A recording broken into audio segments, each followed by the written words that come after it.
Africa Media Live TV. Kindly subscribe to our YouTube channel to get updated on the trending gist, latest news all over the world. Like our page, subscribe, and share with friends. Thank you.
What's the deal?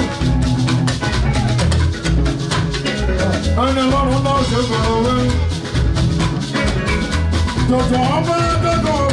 Omoba Akile Kábíyèsí ọba o. Dr. Omoba Akile Kábíyèsí ọba o. Àwọn mọ̀mọ́mọ́dé, àwọn gbogbo, ọkọ̀ sẹ́yà. Látàrí aláàrùn wọn làwọn tó fi láyé aláàrùn òkè kókó. Àwọn ìgbẹ̀dẹ̀gbọ̀, ó ti ní ò. Akíkọ́bà níbẹ̀ ẹnìkan ìbábà nínú lọ.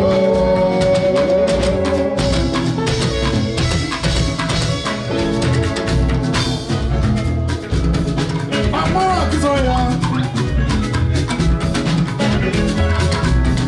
lọ sọ̀rọ̀ kó síbi létí mímọ́.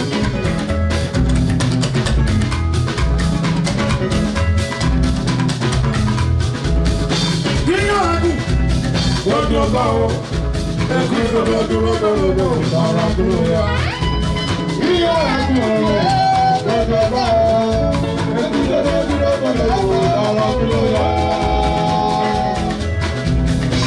Àwọn ikọ̀ Mádínà.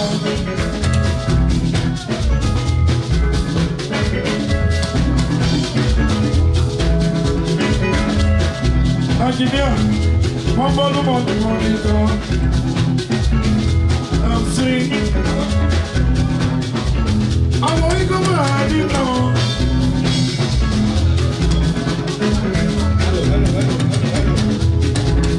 Àwọn ìtàlọ́. Àwọn bá ló fi mọ́. Àwọn tá ló fi mọ́.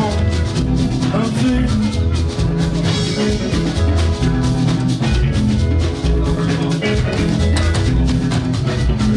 Money, money, money, when you feel like you want to empty, you're my over any good.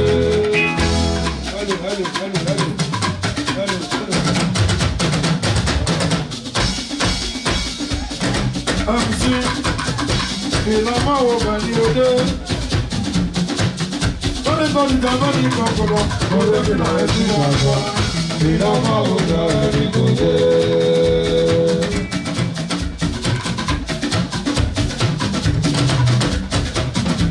MC,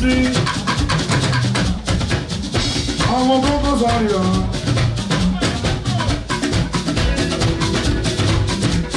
Ọmọ president, Bọ́lá Ahmed mi ọmọ Tinubu. Abẹ́rù. Àwọn aláàjì fún gọ́ọ̀mọ̀tò ọ̀hún. MC.